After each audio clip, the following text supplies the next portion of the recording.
How you doing there, folks? Now, last Thursday I was at a cafe event. Kathy Young was the speaker.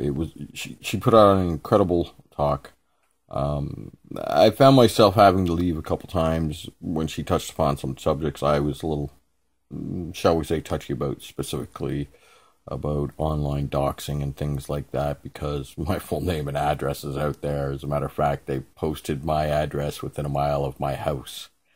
And yet, the police don't seem to be concerned with that. But, some errant, trollish comment, my God, let's get 1,000 people in the streets.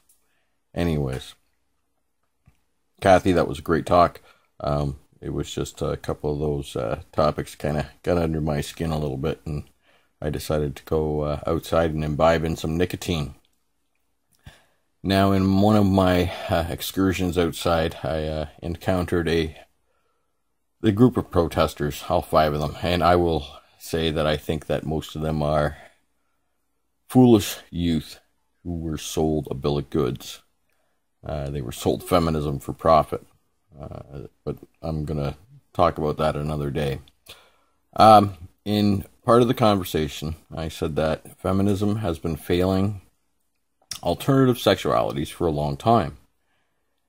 And I asked, where's, the gay men's shelter? Now, not only gay men's shelter, but lesbian women's shelter as well.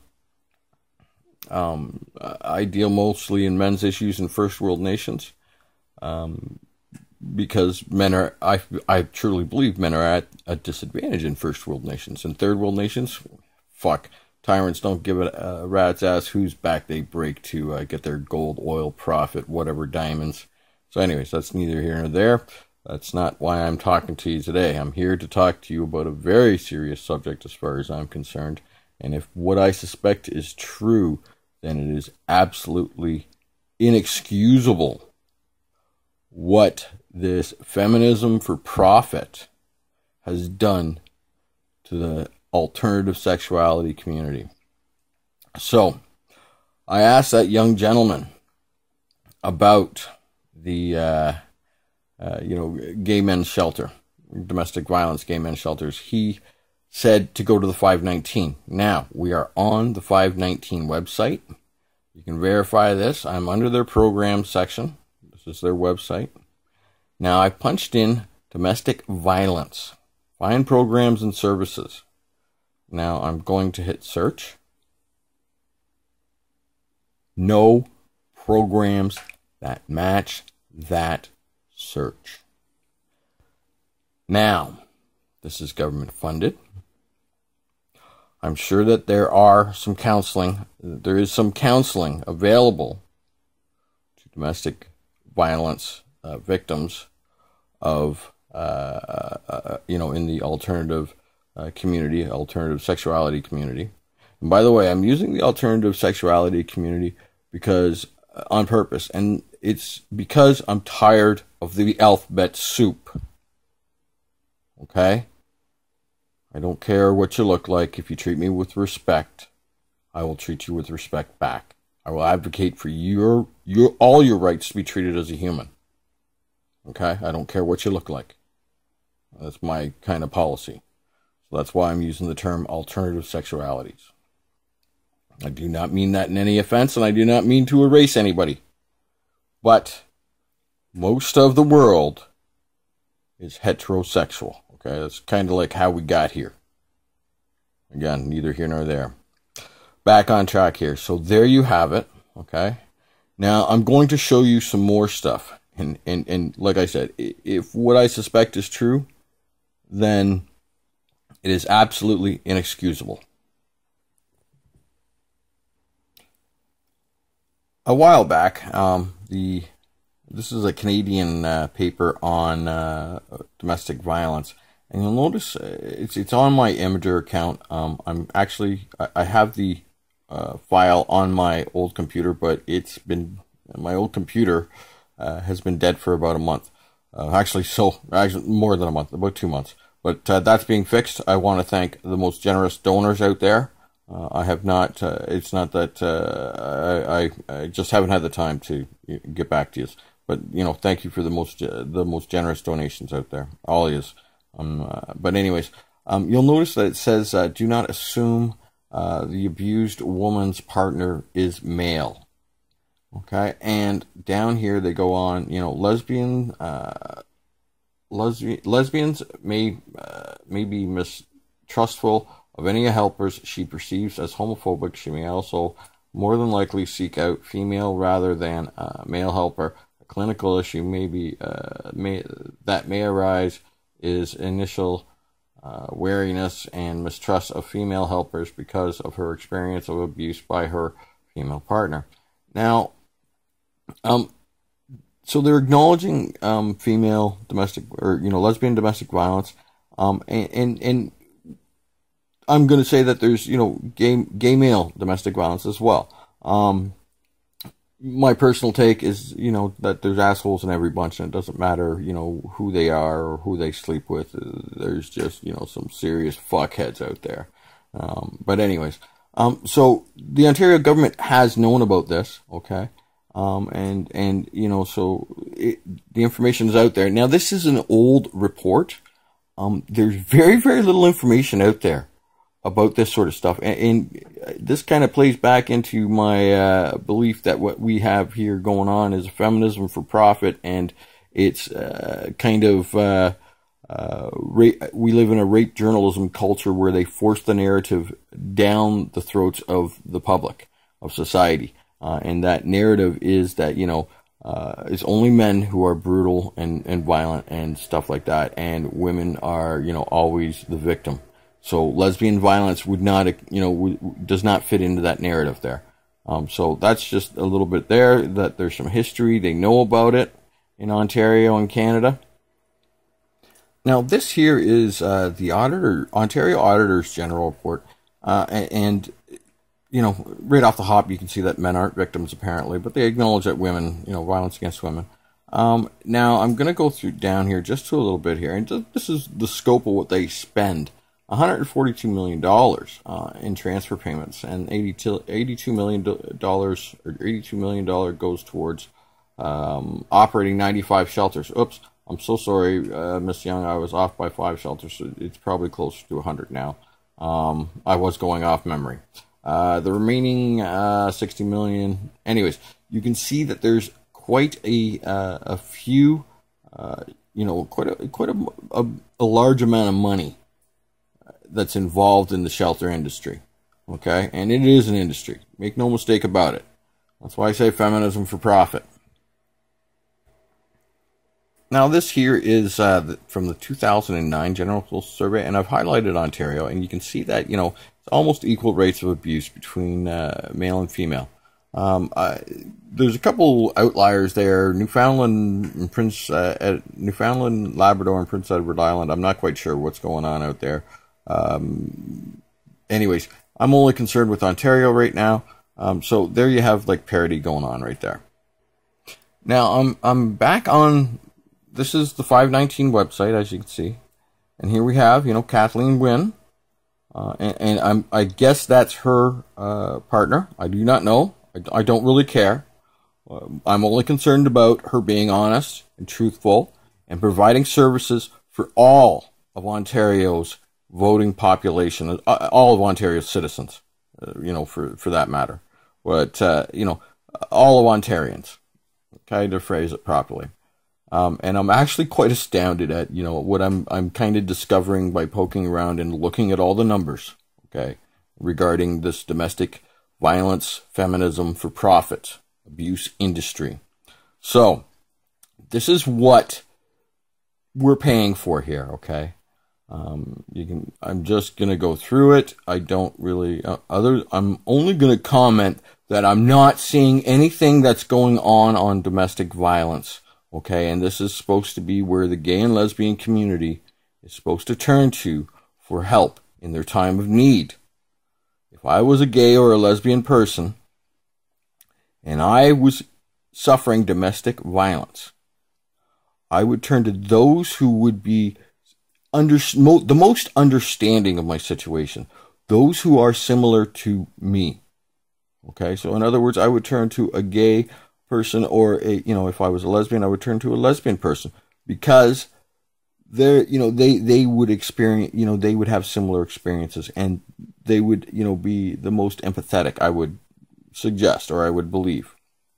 As a man who has suffered domestic violence at the hands, of a woman, I'm going to guys who have, gone through it and saying, yeah, man, it's fucking sucks. It's fucking horse shit.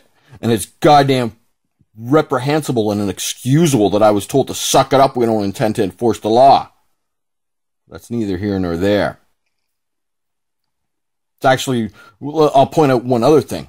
The fact that she was taken to a fucking abused woman's shelter after she admitted to assaulting me, not in self-defense, unprovoked, I might add. Yeah. You guys got me angry. And now, here I am poking around in your data and your lies. Anyways, so Kathleen Wynne, this is the Premier of Ontario. She's supposed to be looking out for all our interests here. Now, before I get to the next slide, I want to discuss one matter that happened in London, Ontario. And what it deals with is the murder of retired police officer David Lucio and police officer Kelly Johnson. Okay. Now, what happened there was that there was a relationship. And as I understand it, first of all, I'm so sorry to the Lucio family. My deepest condolences. We're out here trying to fix this horrendous domestic violence industry lie that says, men are capable of committing crimes, violence. And I'm so sorry to the Lucio family, and I'm sorry to the officers whose hands are tied by these feminist lies for profit policies that are in place here in Ontario in the domestic violence industry. Sorry to those honest officers out there as well. You have my respect. I understand the issue you face. Anyways, I want to dig into this just quickly before I move on to the last panel, which really kind of makes me want to throw up a little bit. Okay, it is absolutely reprehensible. Okay, so there was a relationship. It was well established. I am just going to flip through I'll put the link in the low bar, but there it is up there. Okay, this is the report. I'm just going to flip through it. What happened was that she murdered him, and the government bent over backwards in their feminist narrative, or their feminist for profit narrative, to have this not classified properly as a she murdered him domestic violence situation, but as a bilateral tragedy. Now, it's horseshit. It fits the Ontario coroner's definition of a domestic violence murder-suicide. It should have been recorded as such, but it wasn't. And you'll see that I'm shaking a little bit, because when I dig into this stuff here, it actually just throws my nerves off, because I know that I am fucking, as you can see, with a multi-million-dollar industry here just in Ontario alone. So I get a little nervous about it. I'm sorry about that. Anyways, you can read through this. They come through their reasonings. They were basically, her mother had cancer, had been diagnosed with cancer, her dog died, and she received a promotion. I don't know about you folks out there, but, receiving a promotion always throws me into a murder-suicide rage and fit, that's how much bullshit this report was, okay? The committee authors, I'm sure they are card-carrying, feminist narrative promoters through and through. I'm sure they did a wonderful job for those who hired them to spread lies. Now, this last slide here, I've archived it, because shit like this just has a chance of disappearing off the fucking internet. Okay, these are the homicides by sex and accused victim relationships from 2000 to 2009. We can see that on the male side we have 157. On the female side we have 581. Now I want to point back to that Lucio Johnson matter. Remember, they will distort. There's evidence of them distorting the male victims here. Okay, I'm also going to point to, the lengths that they will go to distort male victims. The Michael Ryan matter that went all the way to the Supreme Court of Canada. They did not believe this, Mrs. or Nicole Ryan's defense, but they did not punish her. They stayed the execution of punishment, which would have been jail term, I would imagine, for, attempted murder, hiring somebody to commit murder. I'm pretty sure she should have gotten jail time. Reverse the sexes. I'm positive it would have happened. But anyways, neither here nor there for our discussion.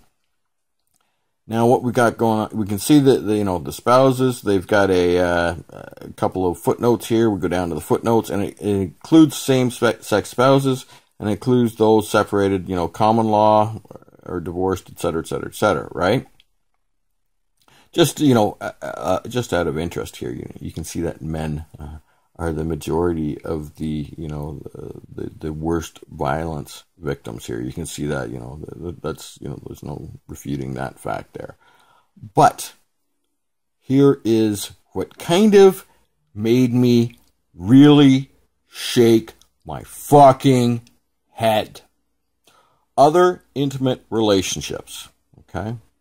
58 males and 133 women.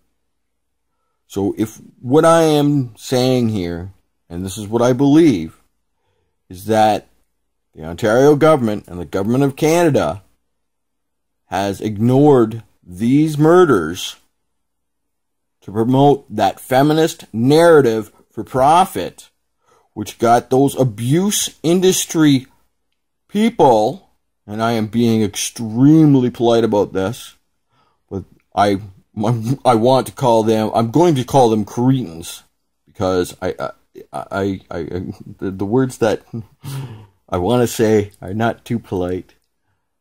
Those abuse industry cretins can make money.